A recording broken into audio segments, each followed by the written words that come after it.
welcome everybody to today's class. We're looking at complement inversion for today. Now, what does complement inversion mean? Well, it's when we have the verb to be, which many of you may know is a copular verb. Get rid of that. It's called a copular verb. Now, what does copular verb mean? It means that we can have an adjective after this and a subject here. Now, when you think about it, this is highly unusual. Most verbs, you can't put an adjective here after them. You can't say I drive slow, it should be I drive slowly. You can't say I think quick, it should be I think quickly. But with copular verbs you can. You can say I am quick, I am slow, and the quick or the slow, the adjective, describes the subject. That's why these verbs are called copular verbs. There are more of them: seem, look, get, become. There aren't many though, but they're your main copular verbs. And with these copular verbs, you can use an adjective after them. Now, I haven't actually thought about inverting with some of these other copular verbs. I'll save that for another class. Today, I'm just going to look at the verb to be and how very often we can reverse the order. Instead of saying I am happy, we can say happy am I, blah, blah, blah, blah, blah. And this is why I'm calling this complement inversion, because usually this adjective or whatever it is called the complement. Whatever comes after the copular verb is usually called the complement. And okay, it's not always after, sometimes it's before, because sometimes it's inverted, but this is usually called the complement. Okay, so that's why I've called this complement inversion. And again, this is a very literary style, perhaps a very formal style. It's not something that you will hear all the time, but it is something that you do read and you do hear very often. So I took these ideas once again from Random Idea English Blogspot. I praised the guy who wrote this video in the, I praised the guy who made this website in the previous video, simply because it really is the best information that I've seen out there on the internet or in any books on inversion. There isn't much out there that explains inversion, but the guy who made this website did a wonderful job. Now, somebody criticised me and said I was sucking up to this guy. Now, I've never met this guy. I don't know, I just know his name's Will, and I know he worked in Warsaw, a city that I have never been to. So perhaps I was sucking up to him, but I'm going to suck up to him again.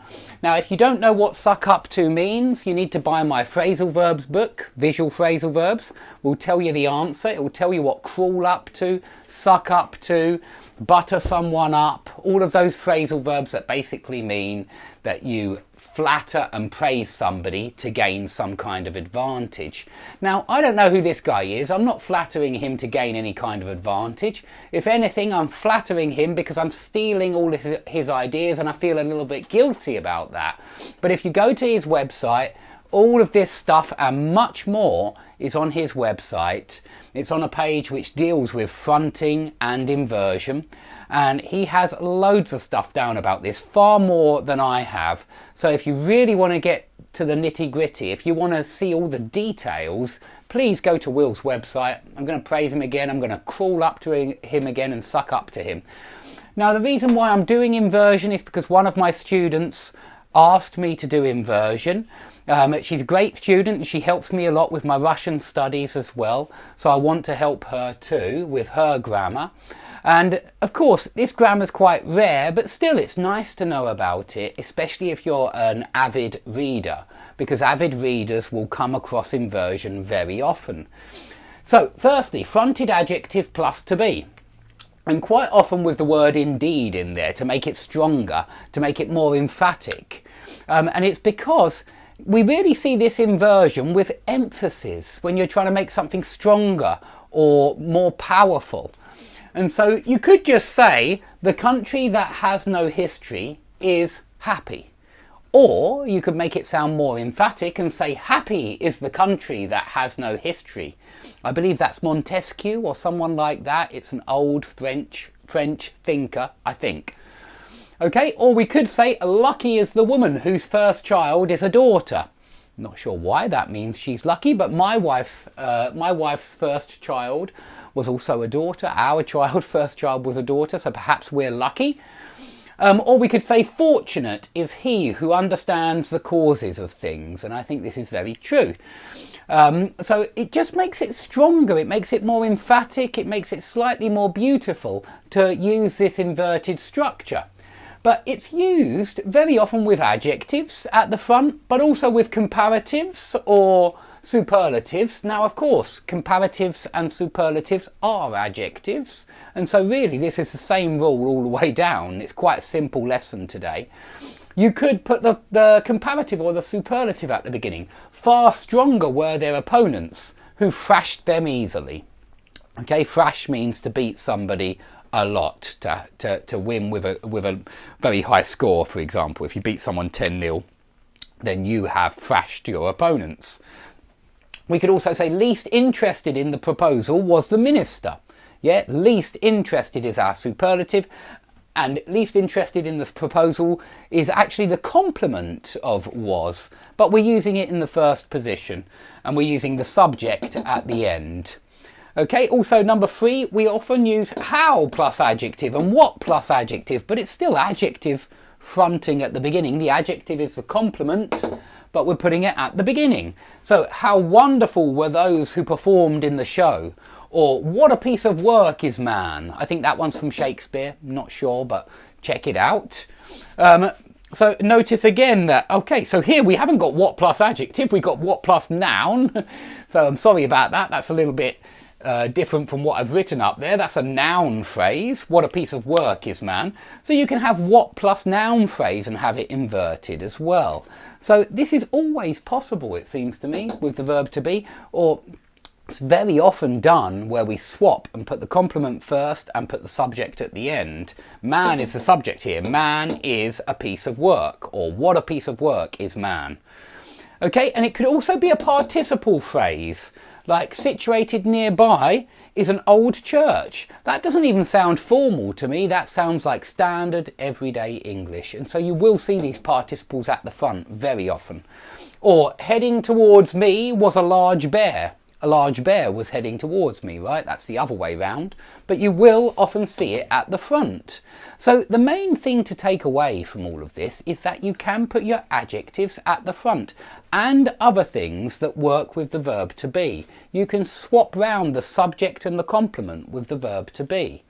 But if you want more information, please do visit Will's website, because it is a lot better than, or it's a lot more detailed than what I've shown on this lesson. Okay, somebody's asked me to move the camera down, so there's the camera looking a little bit further down. Okay. Good question, very good question there from Cal Silvestrini. So least interested in the proposal was the minister. The least interested in the proposal was the minister. Well, you can put the in there. There's nothing stopping you from putting the in there. But I suppose we often drop the article when we're saying that, and it's something which would be perfectly acceptable. When we say always use a the before superlatives, I think very often we do drop the in a number of different situations, actually. If we're speaking quite informally, we'll drop the before all sorts of nouns. And if you're reading stuff that's been written quite quickly, sometimes they drop the articles. But I don't see anything wrong with having no article here, although we could add it and it would still read fine. The least interested in the proposal was the minister. Least interested in the proposal was the minister. And the minister was the least interested in the proposal. The minister was the least interested in the proposal. The minister was least interested. Even the other way round, some people would drop the sometimes, in speech especially. Okay, so even though they say always use a the before a superlative, it's not strictly true, and native speakers will often drop a the before the superlative.